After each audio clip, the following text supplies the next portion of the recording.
This is the Jeff Messer Show, giving Western North Carolina a progressive voice from one of its own. All topics are on the table, no limits. The phone lines are open at 252-4348. Follow Jeff on Twitter at Jeff Douglas Mess, blogging and Facebook at 880therevolution.com. Now, from the Harvest Farms Organic Studio, here's Jeff Messer. Welcome back. It is my privilege, my honor, to bring a guest onto the show. I can say I just met 5 minutes ago, and I already like him. I might like him a little more than Seth, and I've known Seth for a week. No, I'm just kidding. That's all right. Seth's doing a good job today. His first day flying solo on the board over there. I'm trying. And I understand, Seth, you've got a connection as well. I'm bringing to the show mayoral candidate John Miall. Welcome to the show. And Seth has some dirt on your son, apparently. Not so much dirt, but I did go to high school with your son, John, at AC Reynolds. We actually had lunch period together my senior year, so I got to enjoy a couple slices of pizza with John on a regular basis. But it's been enough years. The statute of limitations has probably run on most of I'm that pretty sure stuff. that was about 1995, 1996. So, all right. So they can't be held responsible for what they did almost 20 years ago.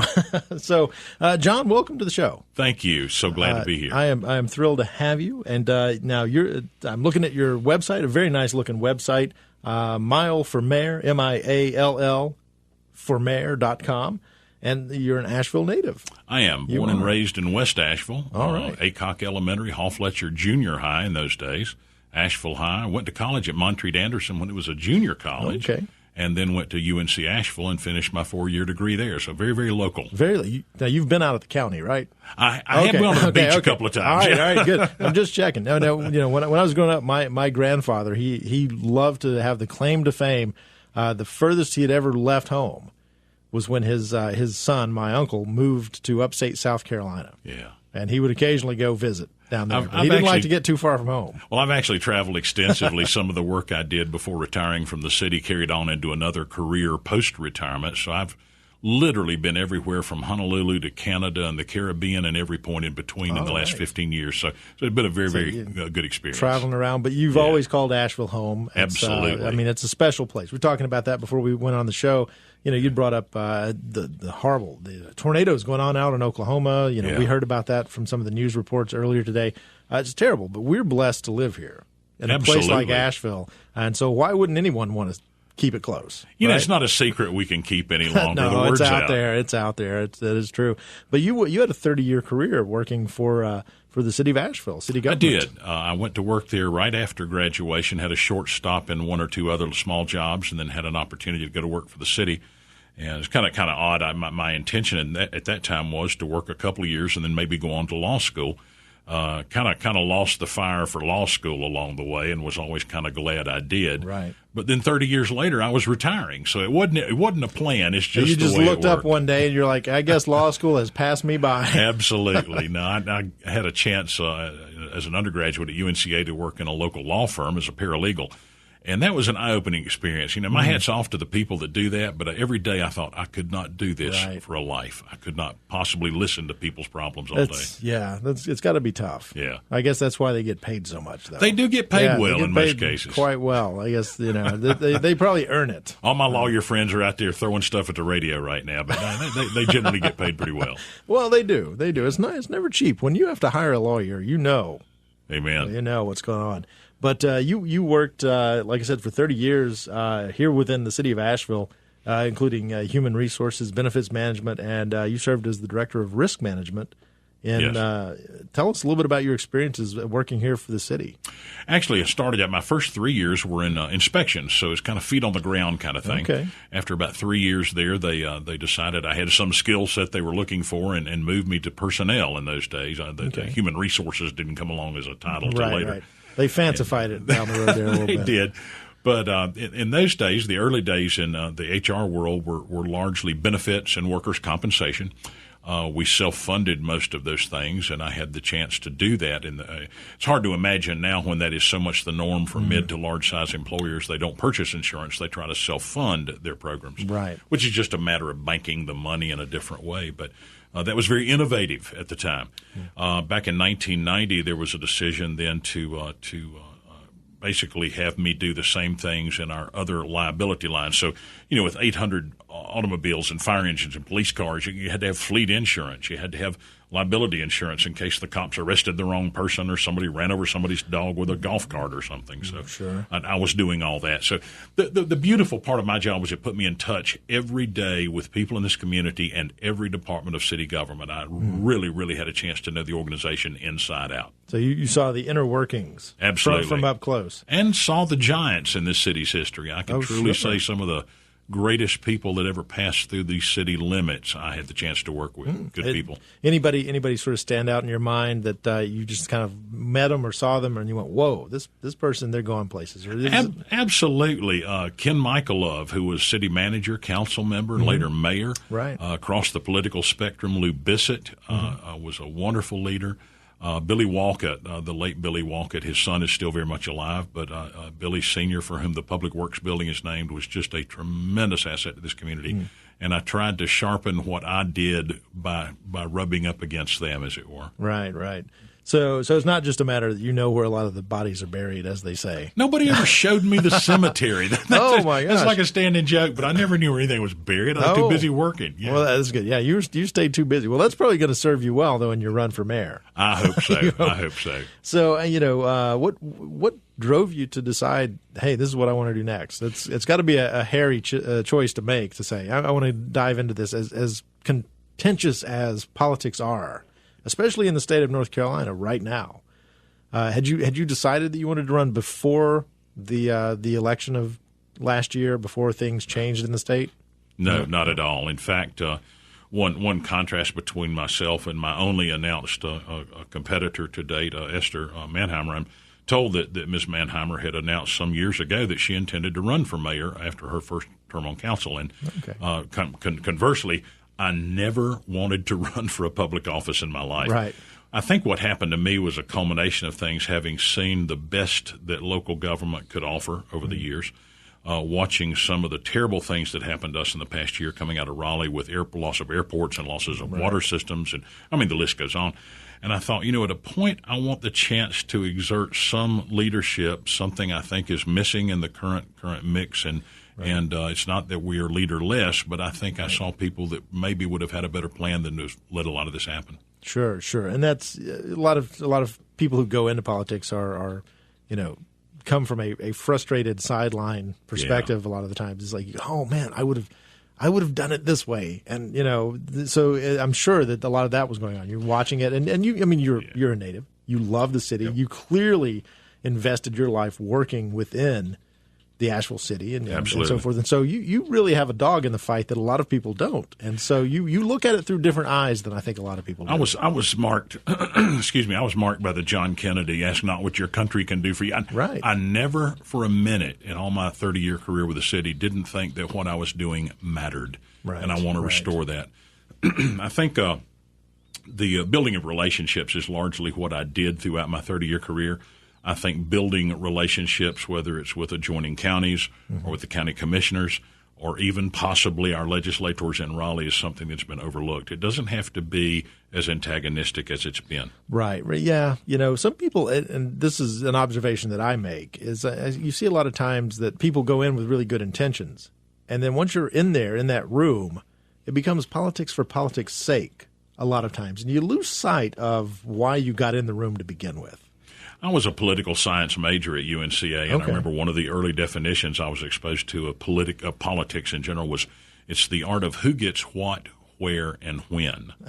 But then a competing definition of politics was, in those days, was the art of compromise. And I'm afraid we've pretty much lost that. Yeah, one of my complaints, and I dig pretty hard against the current administration in Washington because – we all expected so much more.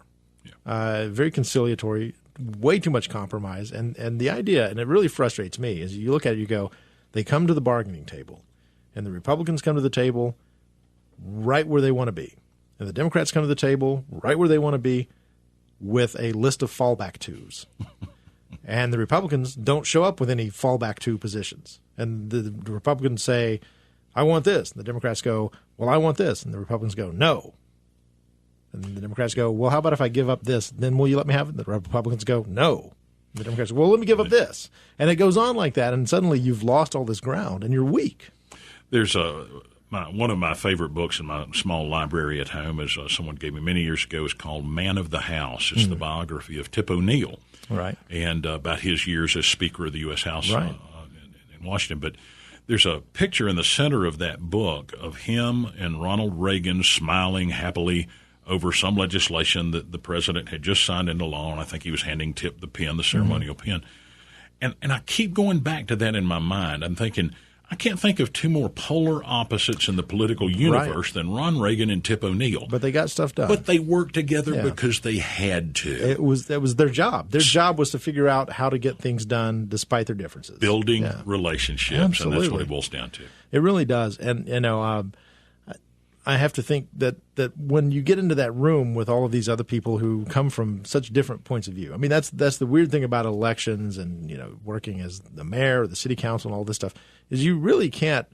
It's not like being a king or something. It's not like being, I can appoint whomever I want to be my yes men or whatever. You just don't know until the election results come in who you're going to have to work with. Yeah. And then you got to figure out a way to work with it. And so you need that personality that says, look, I want to get along. I want to make sure that we can get our stuff done. But there are people who are just cranky. There are people who are just like, I'm just going to be obstinate. Might be wrong about the author. There was a book in the poli-sci world back in the 70s when I was majoring over at UNCA, and I think it was Theodore Roszak in The Making of a Counterculture, where he talked about how efficient tyrants are. Hitler did run the trains on time. Oh, exactly. But the downside to tyrannical rule is you've got to constantly look over your shoulder for who's coming up from behind. That's right. Yes. Tyranny is not the solution. No, not at all. I mean, we do have a good system in this country. My feeling, I don't know how you feel about it. So there's a certain degree of things that have gone wrong with democracy because of money, because of corporate meddling into the system, into the way that things get done. We talked earlier in the show, we're talking about healthcare and all of those things. And, the feeling a lot of people looking at it going, well, until the healthcare system fully gets implemented, there are people who are seeing their rates go up, and it's because the insurance companies are taking advantage of the time between now and the time that it's implemented to sort of jack people up over here. I'm like, this, money is just corrupting the way that things get done in politics. There was a professor of economics, I believe he's now retired, Dr. Shirley Browning at UNCA years ago, a really awesome guy, but most everybody's heard that, money is the root of all evil. Oh, yes. But Dr. Browning had a sign on his office door that said, lack of money is the root of all evil. Well, yes, exactly. A competing view. A competing view, yes. Well, I'm trying to think if there's a good joke to be made out of that, but I don't think there is. I think it's a sad truth. Yeah, it is. I mean, what leads people from both ends? So that's that middle ground. If we could just find the haves and the have-nots, and it's like, how about everybody has something? And like you look at healthcare, and you go, should people's health be a for-profit industry? And I think that's where we're having this big national argument now about it, but. It's like you're kind of playing with people's lives. Life, liberty, the pursuit of happiness. That's one of the first things they talked about. And it's like if you suddenly are like, if you can pay for it, you can live. One of the experiences I had prior to retirement, and it's continued on in a second career for me nationwide, is something that was known as the Asheville Project, where we implemented a very, very cutting-edge process by which to treat people with chronic disease states, starting first with diabetes and then cardiovascular disease, asthma, depression, and so on. And these models have been replicated across the country over time. But the point to answer your question was, should it be a for-profit business? Well, what we found as a result of the Asheville Project was it was the win-win-win-win model. Typically, our healthcare costs in the city of Asheville had gone up every year. Right. And for the first 20 years of my 30-year career, I did the same thing everybody else in the industry did that managed a benefit program, was I raised people's premiums, I increased deductibles and copays and out-of-pockets, and I justified that by going to council every year and said, people need to assume more responsibility for the cost of care. And everybody nodded and passed the budget. Sure. And the next year my costs went up again. Right. I'm very embarrassed to admit that it took me 20 years to realize that wasn't working. By doing some things very differently, like taking chronic disease patients and giving them access to patient education for diabetics, nutritional counseling, giving them the insulin and syringes and test strips they needed to be well, we reduced the cost of their care to the taxpayers in the first year of that pilot by 32%. Wow. It's incredible. That's Nobody huge. ever took a group of sick people and dropped their expenses before. Right. What I think we saw, though, was that one of the pushbacks from the physician community came because we were using pharmacists to intervene with these patients and help them achieve better outcomes. A handful of doctors were real worried about that and thought maybe pharmacists were usurping physicians. Right. Went quickly back to the data, and what I found astounded me was that in the first year of that pilot, our patients had over 200 more office visits with their doctors than they did the year before. Yet our costs went down. Right. And a physician helped me understand. He said, I don't charge as much for an outpatient visit as I do to see him in the ICU or the ER. Exactly. So the drug companies were moving more product through the system. That's not something you really like to think about if you're a risk manager like I was. That was costing money. Right. We were giving our people more and more access to care. Our bills were going up in terms of the preventive side, but overall, their total cost of care came down. We're going down. It's not necessarily the profits as much as we don't have the dollars aligned with the outcomes we want in healthcare.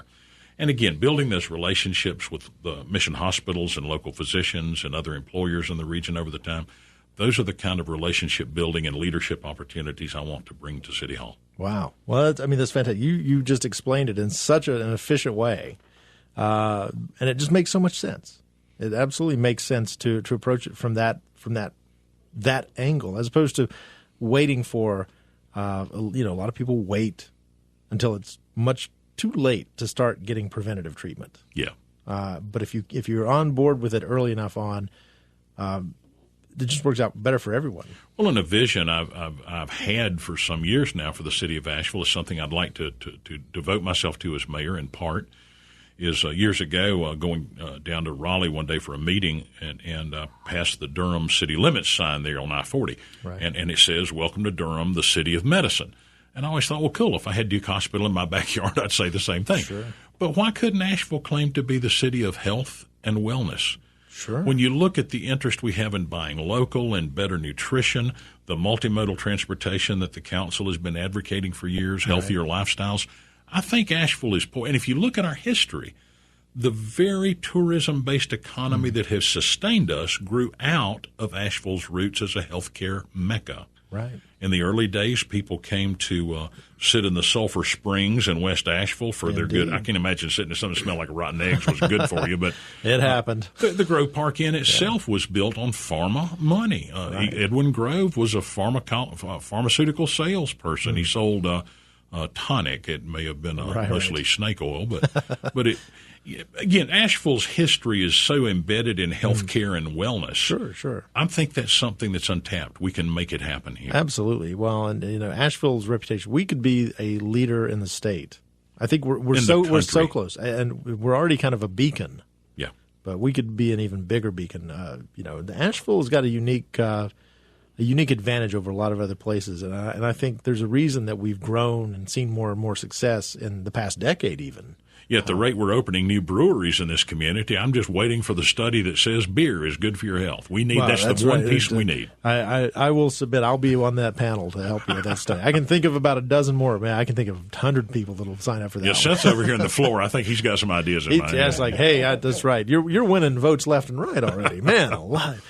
Hey, we're going to take a quick break, and when we come back, we'll continue the conversation with mayoral candidate John Miall. We're having a great time, and we're going to see if we can open up for some phone calls before we get out of here today in case anybody wants to chime in. This is the Jeff Messer Show, 880 The Revolution, Asheville's Progressive Talk.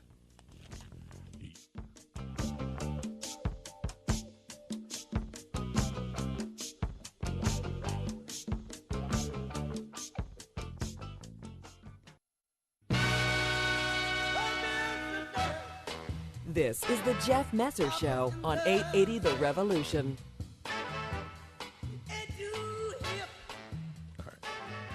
All right, we're hanging out with John Miall. He is a candidate for mayor, Asheville native, 30-year career working within local city government. Was it all within the city of Asheville that you worked those 30 years?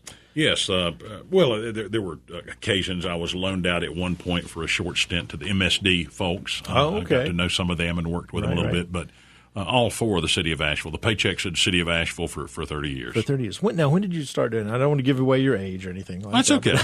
When did you start working for the city? Actually, I graduated from UNCA in 1975 at the height of one of the worst recessions in history until the one 4 years ago. Right. But that was a pretty ugly period, so I had a couple of part-time jobs. It was around early 76 that I found an opportunity at City Hall and applied for it and got my toe in the door. I'll never forget, I was making $10,250 annually, and I thought I had died and gone to heaven.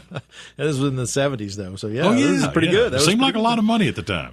And for a lot of people, it seems like a lot of money now. Yeah. Sad to say, but yeah, true. For sure. Now, so you said you were loaned out to the MSD for a while. Was this around the time that the MSD kind of set roots here and took over the sewage part of the deal? Yeah, actually, MSD's roots go back even to the 1960s. They'd been around for a very long time. What happened actually, though, in the 90s that really changed the nature of that operation, and for the better, up until then, from the 60s up until the 90s, MSD simply treated the sewage that flowed down through the system to the treatment plant. The city of Asheville was hemorrhaging money over the cost of upkeep of those sewer lines. Other communities throughout the county were.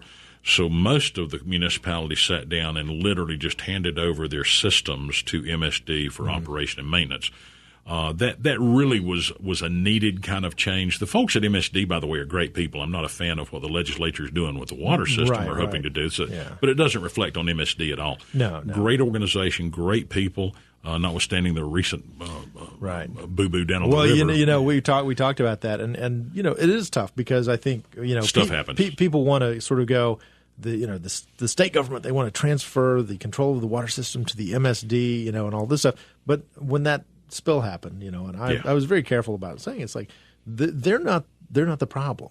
No. These guys are doing incredible work. In fact, the day that happened and there were 7 million gallons being spilled in an 8-hour period, they don't get paid enough for that day of work. They were doing incredible work, and it has nothing to do with them. This story that's going on with the state government. What happened there is no different than a city water line that ruptures and shoots water 40 feet in the air until we can get it repaired. Stuff happens when you run a large municipal system, and that's a municipal system of sewers. Sure. Things will happen. It will. And they got it under control, and they got it fixed. It could have been far, far worse. Could have been a lot worse. Sure thing. But, the whole thing with the water system is, I don't know, again, it goes back to my mantra about relationships. I think part of the seeds were sown for this many councils ago with the dissolution of the Asheville-Buncombe-Henderson Water Authority. Right. Frankly, I don't think the city of Asheville treated Henderson County well in that. That's a big part of the problem, I think, is the relationships that go back a few years, and there's a lot of hurt feelings. Absolutely. Sure. It's like I understand it. I don't like it, but I understand it. Right. And the fact that Raleigh is now treating Asheville with the same kind of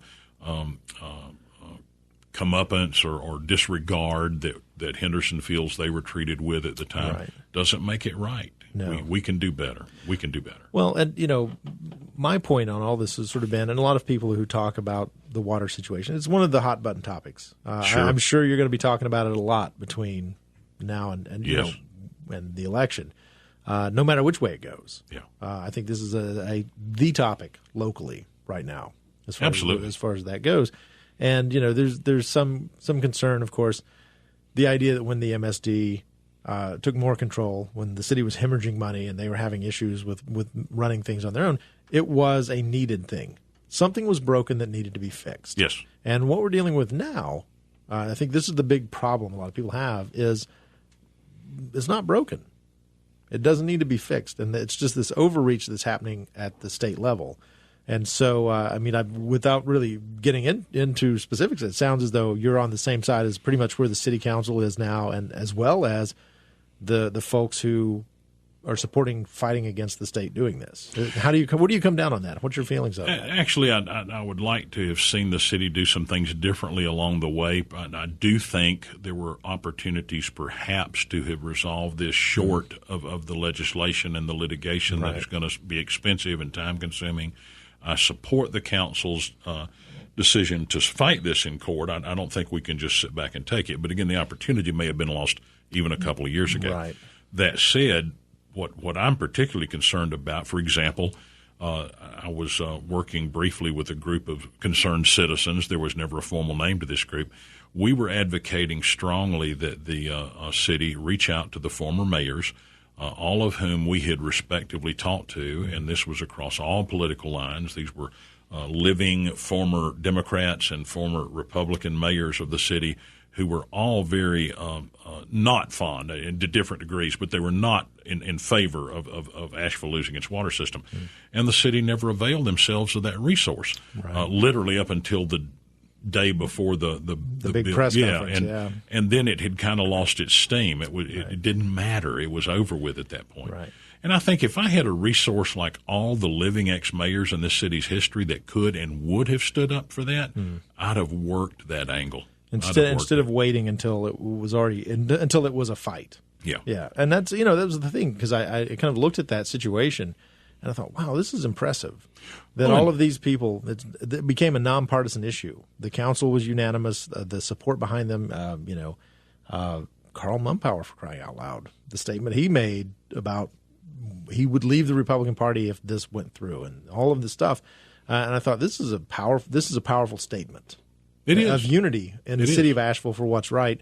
And, like you're saying, I think it's a shame that statement couldn't have come earlier, because it might have prevented it ever getting to this point. And just on a personal level, I Facebooked Carl a message when that announcement came out and told him how brave I thought that was. I hated he had to feel that way, but I said, I give you credit for having the courage of your convictions. Yeah. And maybe that's lacking in leadership today. Well, it is, and it goes back to what you were saying about Tip O'Neill and Ronald Reagan. Yeah. It's like, wow, it takes getting to such desperate measures for the two sides to realize they have more in common than they have dividing them. Locally, especially. And I look, a great deal is made in my opponent's campaign about she spent some amount of time, and honestly, I don't know if it was a week, a month, or a year, but some period of time in her career working in the legislative mill in Raleigh. Mm-hmm. So supposedly there's this vast storehouse of knowledge about how legislation is adopted. Thinking, well, I learned that in 8th grade in the civics class. I learned how a bill is passed. The difference is, if that knowledge base exists, it didn't do us any good. With the loss of an airport, the loss of a water system, we've lost the ETJ. The losses just keep mounting up. So knowledge is one thing. Doing something about it is that's the trick. Right. Yeah, getting it done. Maybe she knows where bodies are buried. Oh no. No, I don't mean to get. I'm not trying to get you on the record. That was our host that's made that statement. I just made that statement. That's right. I'm the one that said it, and I said maybe. But hey, you never know. If you knew where bodies were buried, it might be a lot easier. No, I really don't. I doubt it. That's that's one of those old metaphors. But it's funny how, politically that never seems to go away. I'm sure that is probably an actual reference to hundreds of years ago where somebody actually knew where a body was buried. I think that's true. In fact, a couple of years ago, I had again, in my post-retired life, I still work extensively around the country in healthcare, but the New Jersey State Legislature invited me up to give testimony about a healthcare concern, and I thought, that's just funny when people talk about testifying in New Jersey legislature. Right. Is it like, do you know where Jimmy Hoffa is? I mean, that's where the bodies are is probably part of our political history. Yes, at some point, sure. Asheville's been served for so long by so many good people. I really don't think there's any deep, dark scandals out there. No, and it's funny because I really think that's where this water issue with the state. To me, when we saw that level of unity, even if, as you're saying, if it had happened earlier, we might be in a better situation. But now that it's happened. And I thought, this is why Asheville works. This is why people want what we've got, whether it's physical or just emotional or spiritual, whatever it is, whatever Asheville has, people want it. Well, and it's been 20 years ago. I read an article unrelated to the Asheville water system at the time that said, in our lifetimes, we would see wars fought over water wars. Right, yeah. And if you look out west, I thank God nobody shot anybody yet, but I think we're getting to the point where water is such an important commodity and a limited resource. We're going to struggle to get our hands on that. Clean, safe water is no longer a guarantee in the world. And the fact that Asheville has such a bountiful, pristine source it probably had to happen. Right. Yeah. At some point, it had to happen. But that's to kind of tie the point on what I was saying too. I think people who are not here, the folks in Raleigh, and this is where I hope this is the wake-up call for them, is I don't think they expected this level of unity against what they were proposing. And I think hopefully it's shocking to them. They're like, whoa, those Asheville people, they circle the wagons. There's something going on in Asheville that and my hope is that we become the first in a trend of pushback against Raleigh. They haven't had anybody push back against them. They've bulldozed through with a lot of legislation really quickly, unquestioned, unchecked. Yeah. And I'm proud to say that I believe Asheville is going to be the first line in the sand to sort of stand up and push back and win. And I think I hope that happens. And it's less about Democrats and Republicans. It's about good governance. Exactly. So I wish them all the best. I mean, I know you do too. Absolutely. As far as the outcome goes, especially because you worked inside of the city for all those years. So you probably understand the resources. You understand the networks, the way things are connected in this town much better than most anybody out there. I tried. You tried. All right. No, water was an economic engine to this community. The airport has been that for so many years. Again, it's a case of the airport's a good example. I have no problem, and in fact, previous councils, oh my gosh, back in the 80s, I think, when they created the original airport authority, governance of the airport doesn't need to be tied up in the politics of City Hall. Having that independent authority to manage it and operate it day to day, set their fees, those are all good things. But ownership of the asset, taking it away without you don't take my property without compensating me. That's written deep into our Constitution. As un-American as it could possibly be. I think one of the great letters to the editor in the past year had to have come from Dwight Butner. And he wrote a letter to the editor last summer, I remember distinctly, where he quoted Tim Moffitt as saying that, of course, one of Moffitt's points all along has been that the ratepayers own the Asheville water system, not the taxpayers. So by Tim's thinking, apparently, is the people out in the county and even in Henderson County that pay water bills to the city water system actually own it or should own it. Right. But Dwight's point, what he quotes Moffitt as saying, just because your name's on the deed doesn't mean you own it. And Dwight said, a Republican said what? I mean, that goes against the very grain of everything really this country's about. Oh, my goodness. All right. Hey, we're going to have to hit another commercial. I'm getting lost having a great conversation with you. We're going to take another commercial break. And I do believe we have a caller on the other side with a question for John. I'm hanging out with mayoral candidate John Miall and having a great old time right here on the Jeff Messer Show, 880 The Revolution.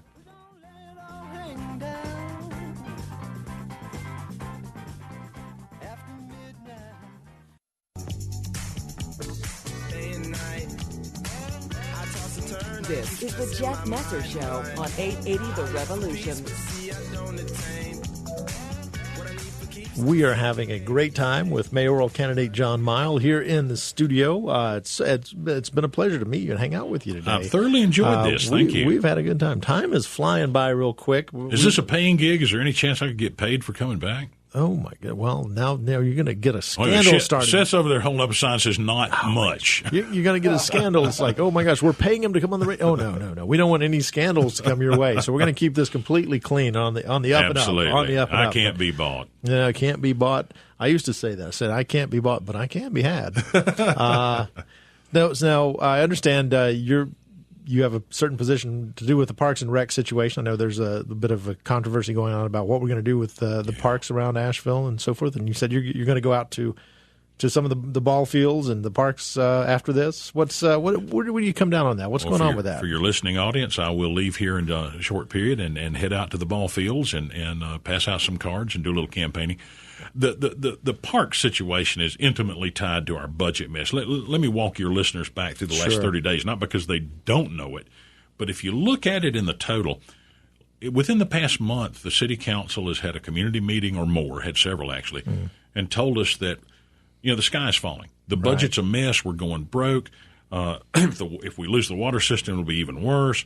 And we're going to have to close fire stations down. We're going to have to cut police overtime.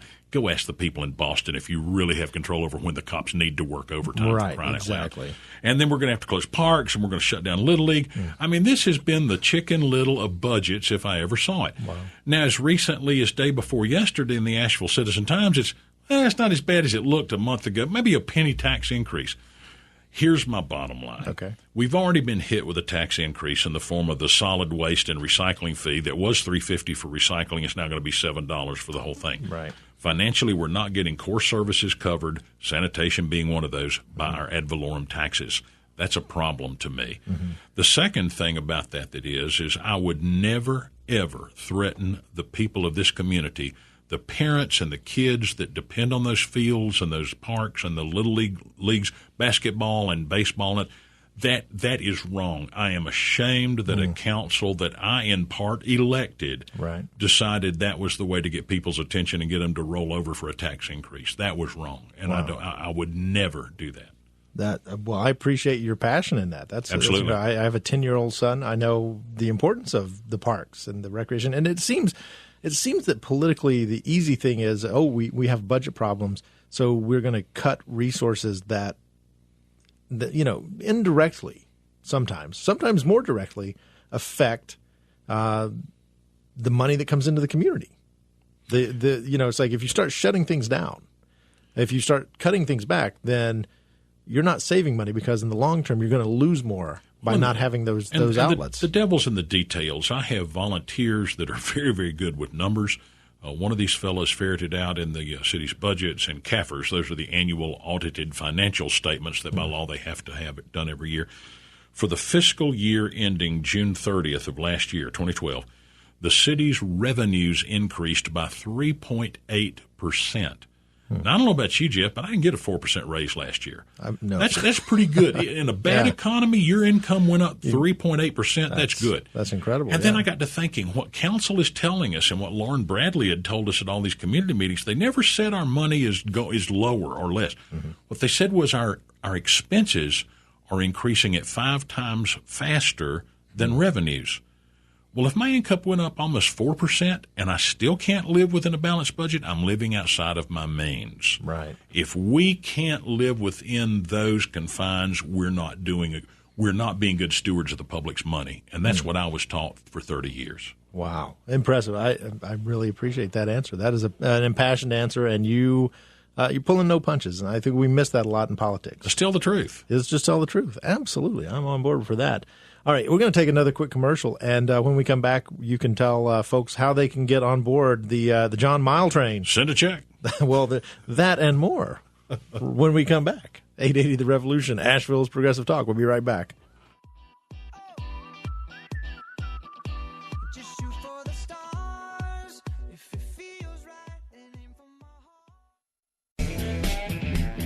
This is the Jeff Messer Show on 880 The Revolution.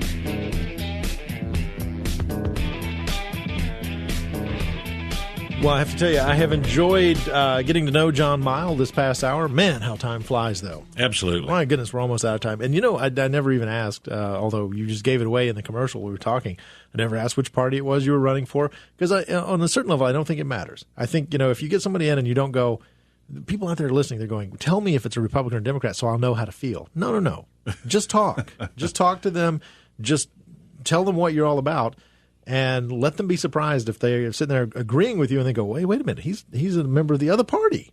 How did that happen? Actually, I am not ashamed to say that I'm a lifelong Democrat. I think what I resist, though, are labels. I get as offended by extremist left-wing views as I do by Tea Partiers. Absolutely. I think it's the extremes that keep us polarized. That said, just on a personal basis, Jeff, I think I'm fairly liberal socially, but I'm extremely conservative fiscally. Well, that's what we need. That's what this country and this town, and that's what we need right now. Yeah. Big time. So let people know, again, they can write a check.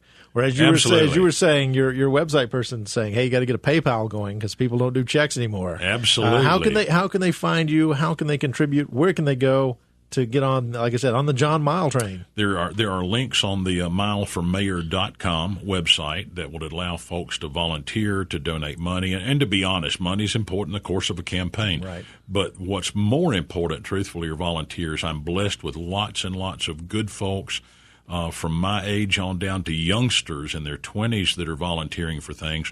But we can never have enough volunteers. Right. This campaign will be won at the grassroots level and at doorknobs, and right. that's needed as much as the money. Absolutely. So it is MiallForMayor.com, and that's MIALL. Absolutely. And they could reach me on email at John, JOHN, at Miall, MIALL, formayor.com. And that's the alpha 4, not the numeral 4. So there John at MiallForMayor. For Mayor. And they'll be able to find out when you're going to be out, like you're going to the parks. Absolutely. They can come and meet you in person and chat with you in person. You're very easy to talk to, very approachable. So yeah, just leave your baseball bats at home if you're coming to the parks. Well, that's right. Just go to the soccer I'm going fields. unarmed. Go unarmed. There you go. But, folks get a chance to check him out on his website. And if you find out when he's out and about in public, go meet him. John Miall, it's been a pleasure hanging out with you. And thanks for having me. I thoroughly enjoyed this time. Absolutely. And we'll have you back. Thank you. We'll do this again because this has been a lot of fun. I hope to come back as mayor. Hey, you know what? We'll have you back before then and then after then, and we'll celebrate. Thank you. All right. John Miall, MiallForMayor, MiallForMayor.com is the website. This is the Jeff Messer Show. I'm so happy that we spent this hour. I hope that you guys are too.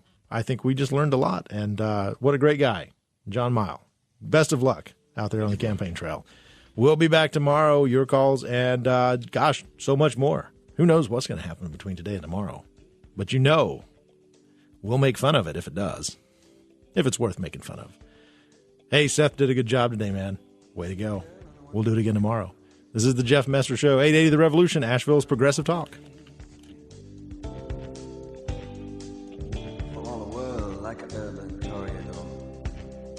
Wheels on and feet. The cars do the usual dances. Same old cruise in the curbside crawl. But the roller girl, she's taking chances. I just love to see her